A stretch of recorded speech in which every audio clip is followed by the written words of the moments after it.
December 18th, 1978. James, friend.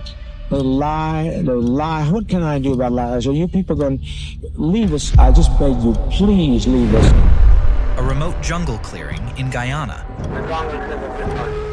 918 people, U.S. nationals, men, women, and children, lie dead in the sweltering heat. We've had as much of this world as you're going to get. Let's be done with it. Let's be done with the agony of it. Empty cups scattered across the ground. A loudspeaker crackles with the final words of a man who convinced them all to drink poison. These weren't broken people or desperate outcasts. They were teachers, nurses, and social workers.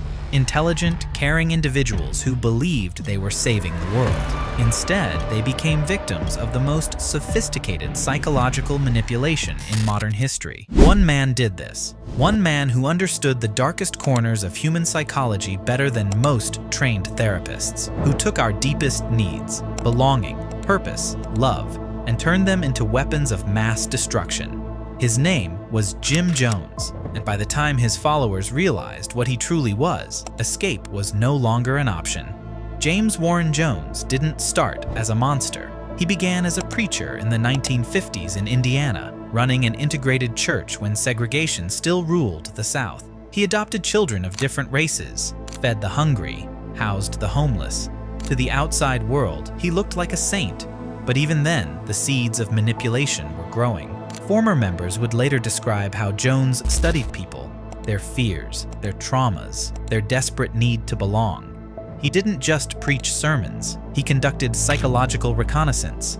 Jones created problems, then positioned himself as the only solution. He'd stage fake healings, claiming to cure cancer by pulling bloody chicken livers from people's bodies. When questioned, he'd say the lies were justified because they brought people to the cause. The cause was never God.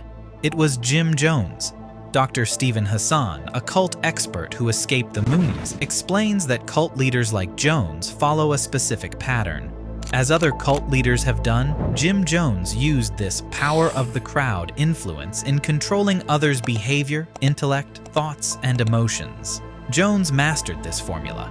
He called his method translation, slowly moving his followers from Christianity to socialism to what he called apostolic socialism. By the time people realized they were no longer in a church but a cult, they were already trapped. The people who followed Jones weren't weak or stupid. They were teachers, nurses, social workers, educated, caring individuals who wanted to make the world better. This is crucial to understand. Cults don't target the broken. They target the idealistic. Jones employed a technique psychologists call love bombing. New members were showered with attention, affection, and acceptance. They were told they were special, chosen, part of something historic. For people who felt disconnected or purposeless, it was intoxicating. But love bombing was just the first step. Once people were emotionally invested, Jones introduced catharsis sessions, public confessions where members had to admit their darkest secrets. Now, where's your pain?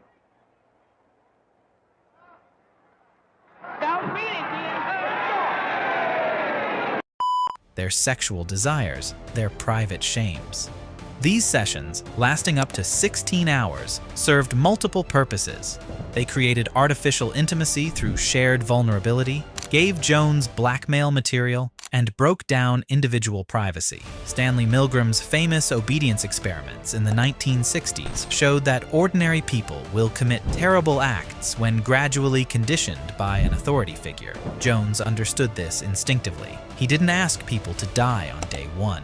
He asked them to surrender their possessions, then their families, then their identities. Each step seemed reasonable after the previous one. It was a facade, and we had been taken in. I gathered the strength to leave with the children, who were 5 and 2, and took a flat in another part of town. It was incredibly hard. I had no friends and was cut off totally. My parents thought I had settled down, so I felt abandoned, explains Dr. Alexandra Stein, author of Terror, Love, and Brainwashing. As Jones's power grew, so did his paranoia. By the early 1970s, he was claiming the government was plotting against him. that nuclear war was imminent, that only he could lead his people to safety. This wasn't delusion, it was strategy.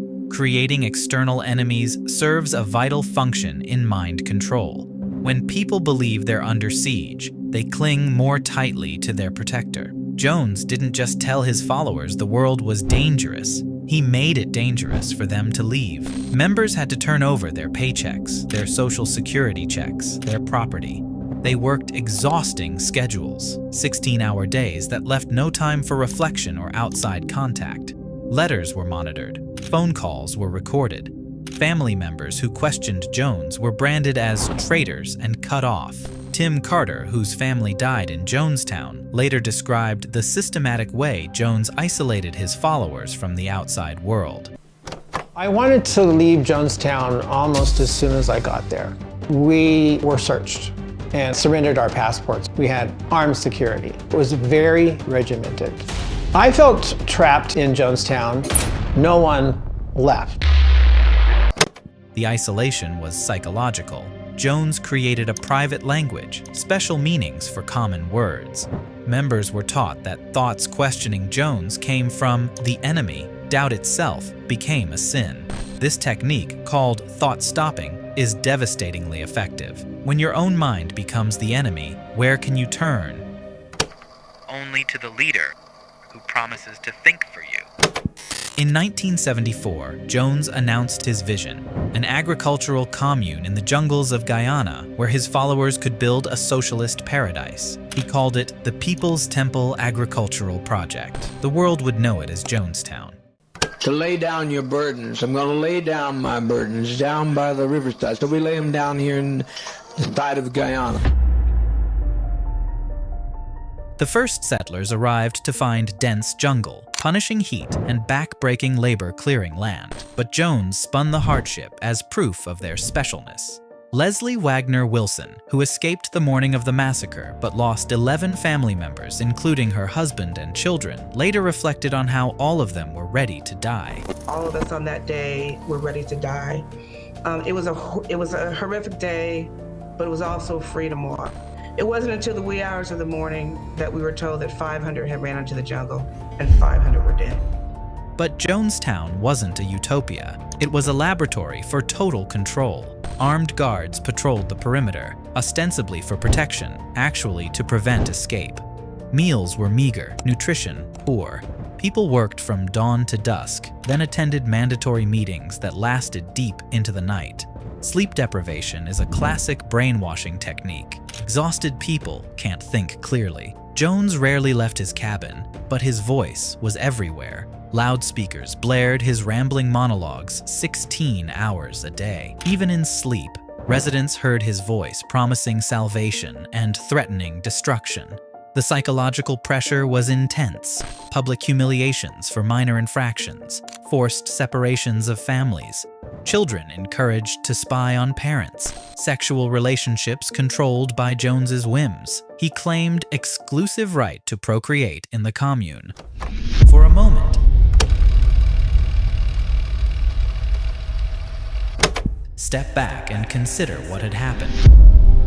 Intelligent, caring people, teachers, social workers, nurses, had been systematically stripped of their ability to think independently. What began as a search for meaning and community had become a prison of the mind. Jones's ultimate control mechanism was perhaps his most twisted, the practice of revolutionary suicide. Beginning in California and continuing in Jonestown, Jones would occasionally declare that enemies were closing in and that the community must die together rather than be separated or destroyed. Members would be given cups of liquid they believed was poison. Children would drink first, then adults. They would wait for death, listening to Jones explain how their sacrifice would inspire the world. Then, after minutes of terror, Jones would reveal it was just a loyalty test. The relief was overwhelming. These rehearsals, which Jones called White Nights, served multiple functions. They normalized the concept of group suicide. They identified potential resistors. Most importantly, they created psychological precedent. If you'd been willing to die for the cause before, Why not now? By November 1978, outside pressure was mounting. Relatives of Jonestown residents had formed a group called Concerned Relatives, demanding access to their family members. Reports of abuse and imprisonment were reaching the media. Congressman Leo Ryan of California decided to investigate personally. On November 17th, Ryan arrived in Jonestown with a small delegation of journalists and relatives. Jones was furious, but had to allow the visit to maintain appearances. The visit initially went well. Jones gave tours, residents performed songs, everything seemed normal. But privately, several members approached Ryan, desperately whispering that they wanted to leave. Jones's worst fear was materializing. His facade was cracking. As Ryan prepared to depart on November 18th with 14 defectors, Jones knew his world was collapsing. If these people talked, if the media reported the truth, his empire would crumble. He made a final calculation: better to destroy everything than lose control. At 3:20 p.m. on November 18, 1978, gunmen from Jonestown opened fire on Congressman Ryan's party at the Port Kaituma airstrip. Ryan, 3 journalists, and 1 defector were killed. Several others were wounded. Back in Jonestown, Jones gathered his followers for the last time. The audio recording of what happened next is one of the most chilling documents in human history. But in spite of all of that I've tried, a handful of our people, with their lives, have made our life impossible. There's no way to detach ourselves from what's happened today. He told them that soldiers were coming, that they would torture the children, that revolutionary suicide was their only option. Vats of Flavor Aid mixed with cyanide, Valium, and other drugs were prepared. Jones called it stepping over to the other side. Jones had spent years preparing for this moment. He used every manipulation technique in his arsenal: urgency, fear, love, shame, and the power of group pressure. Parents were told to give the poison to their children first, a cruel psychological trap that made them complicit in the horror. Most who watched their children die felt they had no choice but to follow. The children were used as hostages against their own parents. Once you've killed your child, what reason do you have to live? Not everyone drank willingly. Armed guards surrounded the pavilion. People who resisted were held down and injected. The audio recording captures screams, crying, and Jones's voice trying to maintain order as people died around him. Stop this hysterics. This is not the way for people who are socialist communists to die. No way for us to die. We must die with some dignity. The whole process took about 45 minutes. Jones himself was found with a gunshot wound to the head. Whether self-inflicted or administered by an aide remains unknown.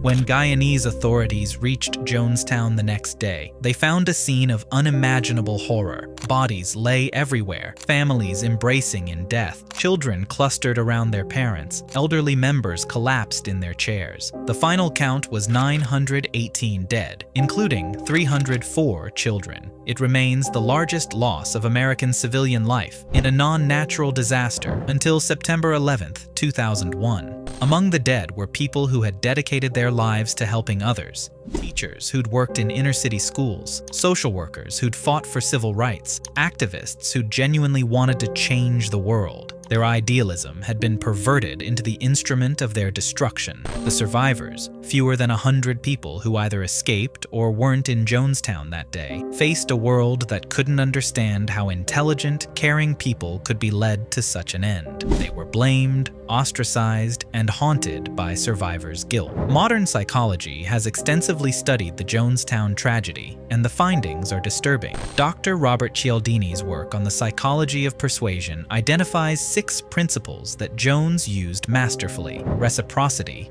People feel obligated to return favors. Commitment. Once we commit to something, we feel pressure to remain consistent. Social proof. We follow what others do. Authority. We obey legitimate authorities. Liking. We say yes to people we like. And scarcity. We value things that seem rare or limited. Jones weaponized all 6. He created artificial reciprocity through his healings and charity work. He demanded public commitments that were increasingly difficult to reverse. He used social proof through group pressure and collective activities. He established himself as absolute authority. He manufactured liking through love bombing and personal attention. He created scarcity by claiming his followers were special and chosen. The techniques Jones used aren't ancient secrets. They're well-documented psychological principles that anyone can learn. Social media algorithms use some of the same methods to capture attention and create dependency. Political movements employ us versus them thinking to build loyalty. Corporations use artificial scarcity and social proof to drive sales. The 918 people who died in Jonestown weren't weak or gullible. They were human beings who sought meaning and connection in a world that often feels meaningless and isolated. Jim Jones understood something terrifying. Our greatest strengths, our capacity for love, loyalty, and sacrifice, can be weaponized against us. In our world of echo chambers and charismatic leaders promising simple solutions, his methods echo around us daily. The question isn't whether another Jonestown could happen. The question is, will you recognize it when it does?